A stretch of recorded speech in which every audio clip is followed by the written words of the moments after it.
Welcome to a captivating exploration of the microscopic world coursing through our veins. This video takes us deep into the captivating realm of the complete blood count, or the CBC. We'll discuss the white blood cell count, the red blood cell count, and the platelet count, and their individual value to the healthcare provider.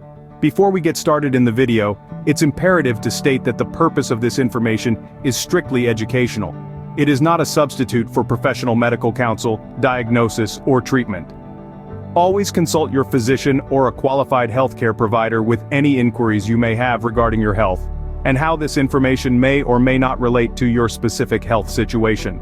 First, let's discuss the guardians of our internal fortress, the white blood cells, also known as leukocytes. The WBC count is an evaluation of the quantity of white blood cells present in our bodies. These small but mighty warriors serve as our primary protective shield against infection and disease, and appropriately are located near or around every small entrance into the body, such as the capillaries in the nose. An increased WBC count is called leukocytosis, while a decreased WBC count is called leukopenia. It's important to note that a normal value is relative to the testing laboratory. Your healthcare provider can assist you with your own laboratory values. Now, when reviewing a lab report, there may be two breakdowns of a WBC count, the differential count and the absolute count. The differential count quantifies the percentage of each type of white blood cell, and the absolute count calculates the total number of each kind of white blood cell. Each healthcare provider can use either or both of these counts to help get a pretty good picture of what's happening inside the body. As an example, a dip in the WBC count result could be from receiving a certain kind of medication therapy, or possibly signal an underlying issue towards a lowered level of immunity. Conversely, a surge may indicate the body is in the heat of a battle against an infection, or could suggest a blood disorder. As stated earlier, a licensed MD, DO, a physician's assistant, or a nurse practitioner will be able to assist with this information on the lab report. Let's delve a little further into the fascinating realm of white blood cells and their different types. Each type has important functions within the body's immune system. Let's begin with the segmented neutrophils, also known as SEGs. They are usually the predominant type of white blood cell and serve as the primary defense in an immune response, eliminating bacteria and other foreign elements. Typically, these cells are shown as increased when there is an acute infection occurring. This is known as neutrophilia, while a decreased count of neutrophils is called neutropenia. The next type, the lymphocytes, also called lymphs, are integral immune cells in our body, producing antibodies to combat viral infections and perceived foreign cells, as well as potentially aid in the battle against cancer. The lymphocytes can further be divided into B lymphocytes, T lymphocytes, and natural killer, or NK cells, all helping to rid the body of infection and/or tumor cells.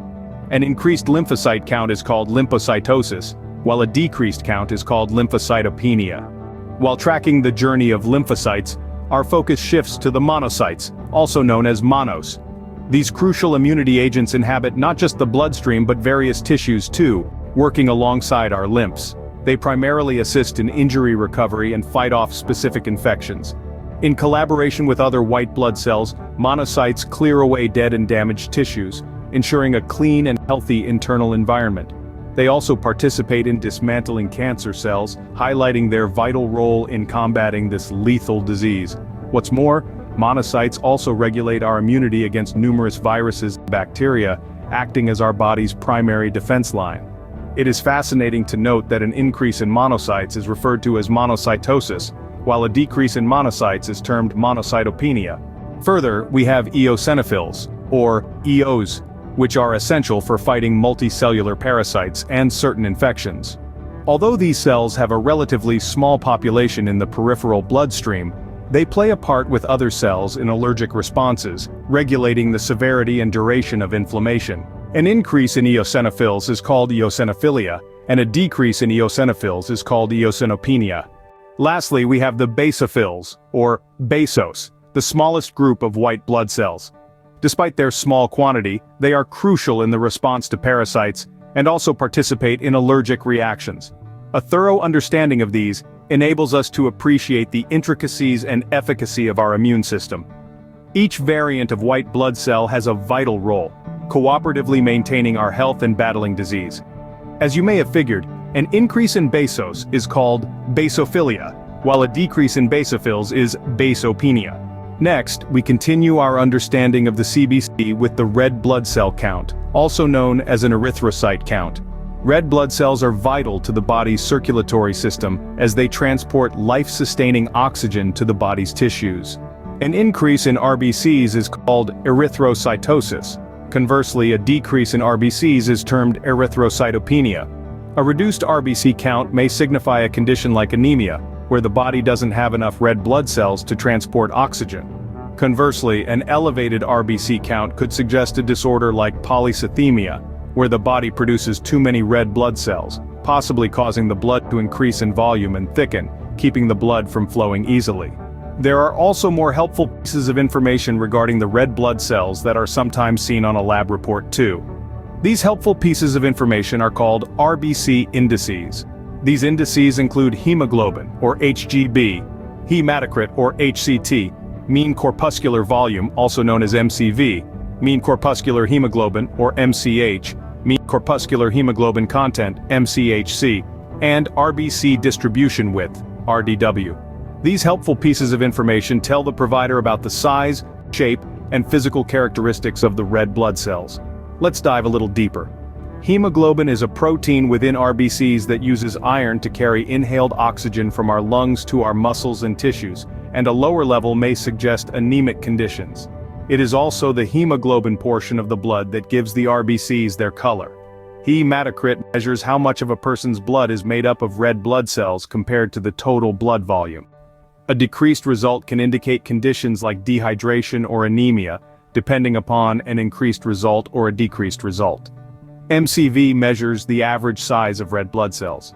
Deviations in these results can also help to indicate different types of anemia. MCH reflects the average amount of hemoglobin among all of the RBCs in the blood, and an abnormal level can hint at disorders like iron deficiency anemia. MCHC evaluates the average concentration of hemoglobin relative to the size of an RBC. A decreased MCHC might indicate some type of anemia, with RBCs showing less color when examined under a microscope. This is called hypochromia. However, an increased MCHC or hyperchromia might indicate dehydration or a deficiency in vitamin B12 or folic acid. Lastly, RDW measures the variation in red blood cell size and shape, which can be useful in distinguishing the different types of anemia. Okay, let's talk about the platelet count. Platelets, also known as thrombocytes, are the tiny blood cells that help the body form clots to stop bleeding. The platelet count, or PLT, quantifies the number of these cells in the circulatory system. A decreased platelet count can hint at conditions like thrombocytopenia, which can lead to excessive bleeding and bruising. However, on the flip side, an increased platelet count can indicate a condition like thrombocytosis, meaning increased platelet count, which can result in an increased likelihood of forming blood clots. Lastly, let's talk about the mean platelet volume, or MPV for short. This is a measure of the average size of your platelets. It might seem like a small detail, but it is an important one. When the MPV is high, it means the body is producing larger platelets. Larger platelets are generally more reactive, meaning they're more likely to form clots. This could mean an increased risk of conditions like heart attacks or strokes. On the other hand, a low MPV can suggest that the body is producing smaller platelets, which might not be as effective in forming clots. This could hint that the bone marrow isn't producing enough platelets for the body. There you have it, a simplified breakdown of a complete blood count. Understanding these tests marks a proactive step towards effective health management and being your own health advocate. If you found this CBC video helpful, ensure to click the thumbs up and subscribe to our channel for more enlightening content. Feel free to engage in a conversation below in the comments section and share the video with your family, friends, and colleagues. Remember, knowledge is power, and taking control of your health is an empowering experience. We thank you for watching, and we'll see you in the next video.